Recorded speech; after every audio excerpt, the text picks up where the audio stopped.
Hello friends, welcome to Narzari Education Channel. जों दिनै सावरायगोन आखान्थि 3नि गुबुन गुबुन बाहागोफोरनि दब्लायथिनि बागै ओके जोंनि बे भिडिअआ दिनैनिया जिअमेट्रि सिरिजनि पार्ट 2 जागोन एबा थाखो 10 नि सानखान्थि आयदानि खोन्दो 2 नि लेक्चार नम्बर 2 जागोन लेक्चार नम्बर 1 आव जोङो आखान्थि 3 नि गुबुन गुबुन रोखोमफोरखौ जों मोजाङै सावरायबोखादों आरो महरसे सावगारि एबा गोरोबलि सावगारि मानि मा बेसोरनि बागैबो मोजाङै सावरायदों स' नोंथांमोना जायफ्रा लेक्चार नम्बर 1 खौ नायाखै बेसोरखौ जोंनि प्लेलिस्टआव थांनानै नायनो थाखाय आङो गुरैयै खावलायो ओके जोंनिया आखान्थि 3आ फुमसुआव जोबोर गोनांथि स' आखान्थि 3नि कनसेप्टफोरखौ जों मोजाङै मिथिजोबनाया मोजां अब्लासो जोङो फुमसुखौ हागोन जिअमेट्रिखौ फुमसु एबा जिअमेट्रिखौ इजि मोनगोन ओके स' जों दिनै सावरायनाया आखान्थि 3नि दब्लायथिफोरनि बागै आरो आसा खालामो नोंथांमोना बे भिडिअखौ स्टार्टिंनिफ्राय जोबजासिम नायगोन होननानै ओके अब्लासो जोङो मोजाङै बुजिगोन ओके दा नै आखान्थि 3नि दब्लायथिनि बागै जों सावरायगोन दिनै मा दङ जोंनि आखान्थि 3नि दब्लायथि ओके स' जों फार्स्टआवनो सावरायगोन मा खनाथि आखान्थि 3नि दब्लायथि खनाथि आखान्थि 3 माने इंलिशआव मा होनो area of right angle triangle okay खनाथि आखान्थि 3 माने मा बेखौबो जों मोजाङै सावरायबोखादों बेखौ नायबानो जाबाय नोंसोर लेक्चार नम्बर 1 आव दा नै जोंनिया जुदि बियाव 90 डिग्री जोंनिया बानायबा खना एबिसि आखान्थिया एबिसि आखान्थि 3आ जुदि बियाव 90 डिग्री खना बानाय अब्ला जोंनिया बिसिया हासा जागोन आरो एबिया जौथाय जासिगोन ओके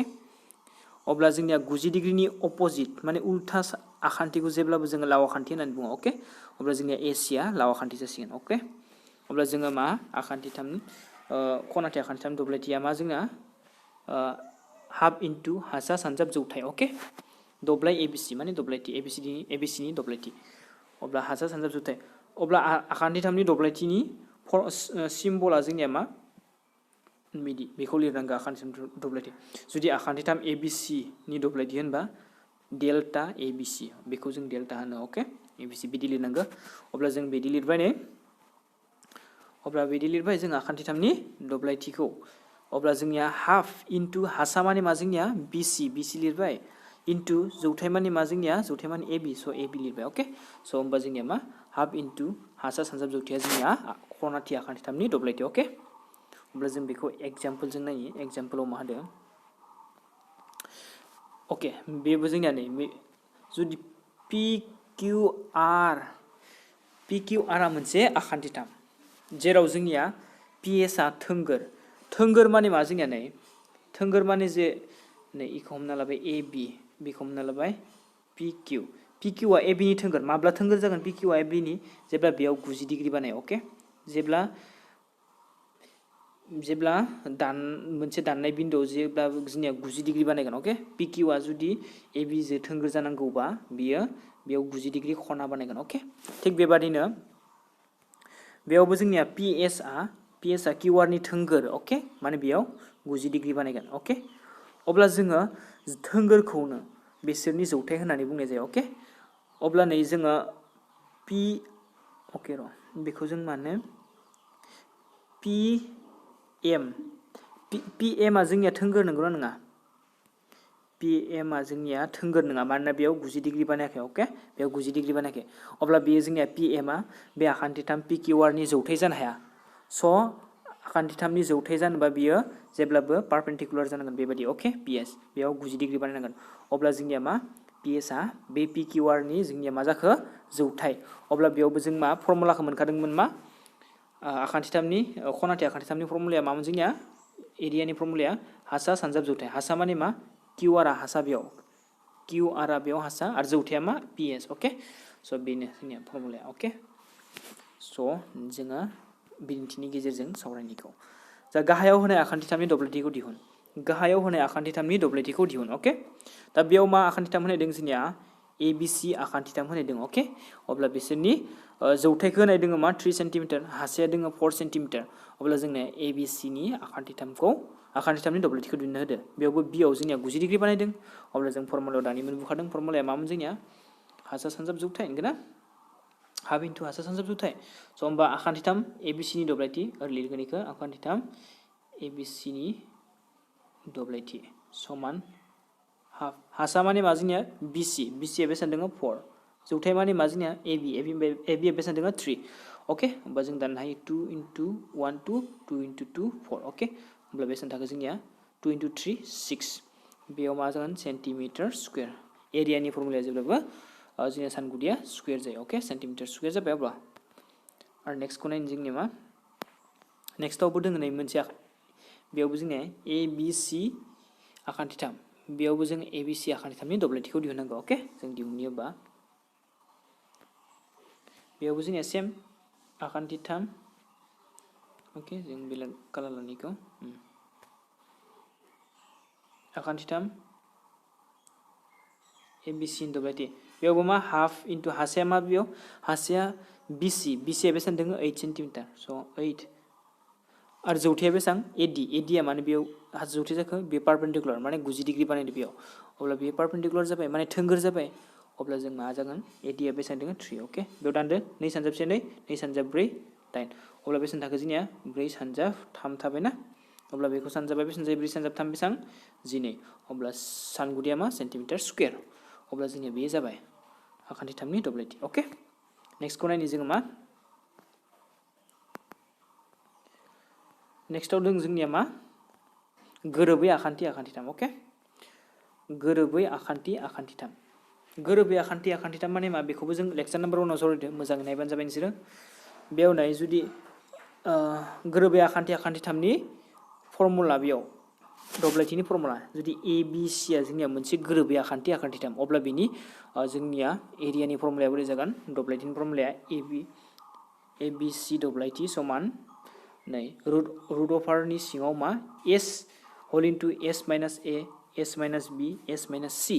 ओके जुदि जोङो साइड्सफोरखौ ए बि आरो सि होना हमना लायोबा ओके अब्ला एस माने मा जोंनिया एस आनो बेयाव होनाय दंखायो जेराव एस इक्वल टु ए प्लास बि प्लास सि डिभाइडेड बाय 2 आखान्थिथामनि सोरगिदिं सिमा माने गासैबो साइड्सखौ जोङो आखान्थिथामनि गासैबो साइड्सफोरखौ जोङो दाजाबजोबनानै 2 दो रानना होबानो आखान्थिथामनि सोरगिदिं सिमा जायो आरो बेखौनो जोङो एस जों दिन्थिनाय जायो माने सेमि पेरिमिटार इंलिसाव होनो बेखौ सेमि पेरिमिटार ओके स' होमबा जोङो बेखौबो एग्जाम्पल एग्जाम्पलनि दारै जोङो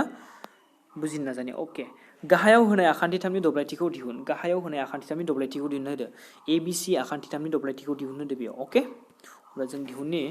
नै बेबो जोंनिया नै 4 बे 7 ए 5 सेन्टिमिटार बेयाव मोनसेबो मिलायलाया अब्ला बेयो जोंनिया नै गोजौनि बादि गोरोबै आखान्थिथामनि अब्ला फर्मुलाया जोंनिया नै एरियानि फर्मुलाया बेखौ बाहायना हो फर्मुलाखौ ओमफ्राय फजना हो जोंनिया मानफोरखौ होमब्लानो जोङो एन्सारखौ मोनगोन बेनिखौ ओके ओके जों दिहुननि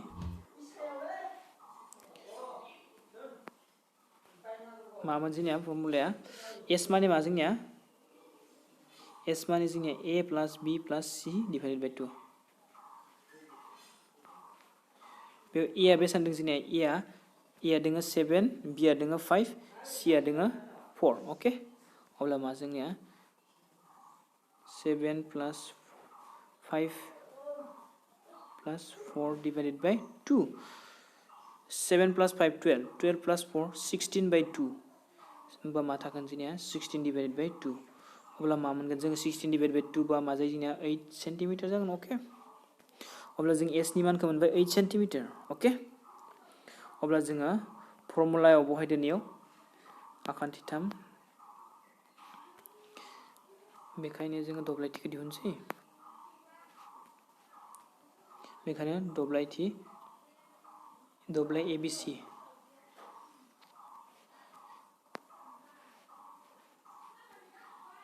एस माइनास ए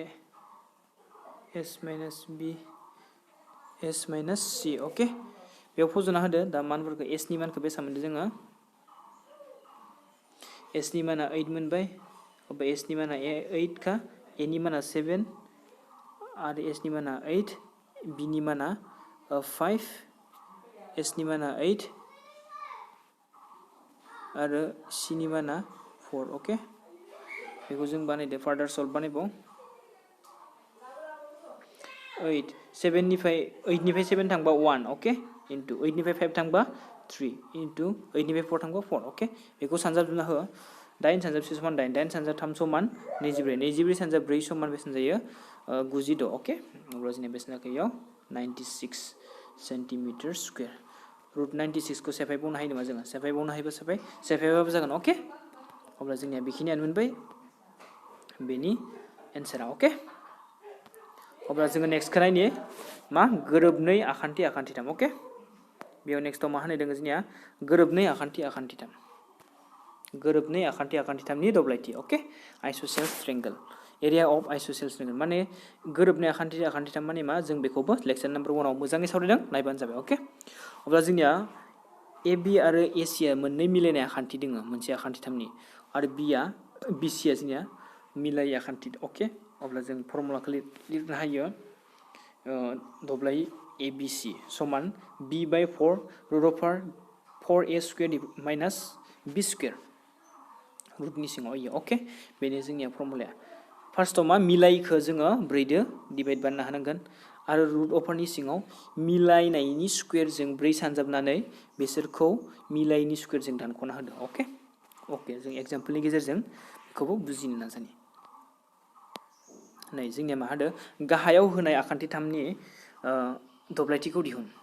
ओके बेयाव मा दोङो मिलायनाया 5 5 मिलायया 6 दासो मोनबो हादों फर्मुलाया जोङो अब्ला जों बानायनोसै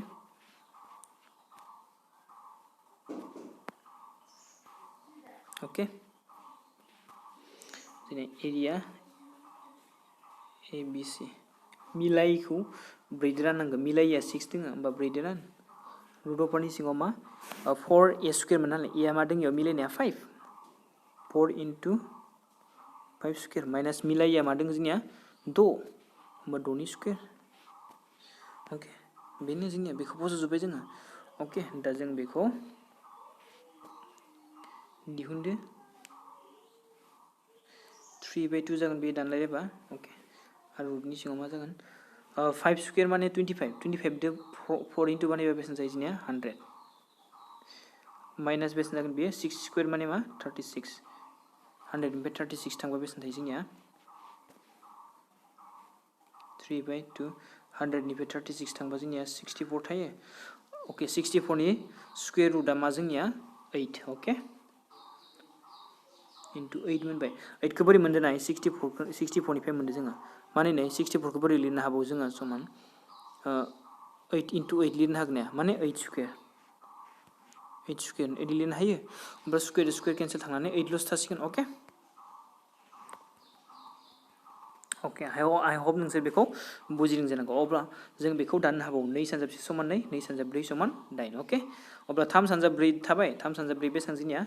3 सानजाब 4 समान 12 अब्ला मा सेन्टिमिटार स्क्वायर बेनियाबो जोंनिया मा जाखो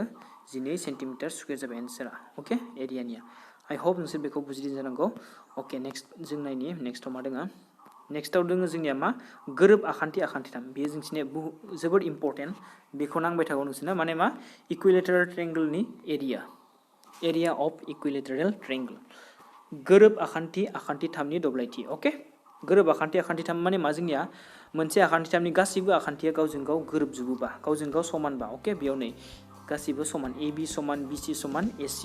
ओके बिसोर मोनथाम आखान्थिया गावजों गाव एखे एबा समान गोलाव बेखौनो जों मा गोरोब आखान्थि आखान्थिथाम बुङो बेखौबो जों लेक्चार नाम्बार 1 आव मोजाङै सावरायखादों नायबानो जाबाय दा जोंनिया बेनि एरियाया मा गोरोब आखान्थि आखान्थिथामनिया एरिया मा जायो root 3/4 A square root 3/4 side square A square माने साइड स्क्वायर ओके अब्ला जों एग्जांपलनि गेजेरजों नाजानि बेखौबो बुजिनो दा एग्जांपलाव मा दोङो गाहायाव होनाय आखान्थिथामनि दब्लायथिखौ दिहुन ओके अब्ला जों ABC आखान्थिथामनि दब्लायथिखौ दिहुननांगौ बेयावबो नै गासैबो मिलायजोबनाय होमबा बेयो गोरोब आखान्थि आखान्थिथाम स' जोंनिया गोरोब आखान्थि आखान्थिथामनि फर्मुलाया मा एरियानि फर्मुलाया ABC ओके मा रुट 3/4 A स्क्वायर अब्ला रुट 3/4 A माने मा दों बेयाव 4 होमबा 4 स्क्वायर जासिगोन ओके अब्ला जों बेयाव नै मायो रुट 4 स्क्वायर माने मा लिरनो हायो 4 into 4 लिरनो हायो दा 4 दो केन्सेल थांनानै जोंनिया मा थाखो रुट 3 into 4 माने मा थाखो जोंनिया 4 रुट 3 थाबाय अब्ला एरिया नालाय सेन्टिमिटार स्क्वायर अब्ला जोंनिया बेनो जाबाय एन्सारा बेनिया 4 रुट 3 सेन्टिमिटार स्क्वायर स' आइ होप नोंसोर बेखौ बुजिदों जानांगौ स' बुजियाखैबा भिडिअखौ स्टार्टिंनिफ्राय नायफिन अब्लानो बुजिगोन फारसेनिफ्राय अके आरो भिडिअखौ जुदि मोजां मोनदोंबा लाइक खालाम आरो शेयार खालाम जुदि भिडिअखौ मोजां मोनाखै डिसलाइक खालाम अके आरो जायफोरा चेनेलखौ दाबो साबस्क्राइब खालामाखै चेनेलखौ गोख्रैनो साबस्क्राइब खालामनानै ला जाहाथे जोंनि गोदान गोदान भिडिअनि नटिफिकेसनफोरा नोंथांमोननियाव थाबैनो सौहैयो अके आरो जोंफोरखौ जुदि फल' बानायदोंबा नोंसोरो जुदि बुजियाखैबा कमेन्ट बक्सआव लिरना हरनो हागोन जे जों बुजियाखै सार बेखौ मोजाङै बुजायफिनना हो आरो कुइसनबो सोंनो हागोन नोंसोरो कमेन्ट बक्सआव कुइसन लिरना हरनो हागोन अके स' जों बेसां हागै एसां रिप्लाइ बानायनो नाजागोन अके स' थेंक इउ दिनैनि थाखाय बेखिनियानो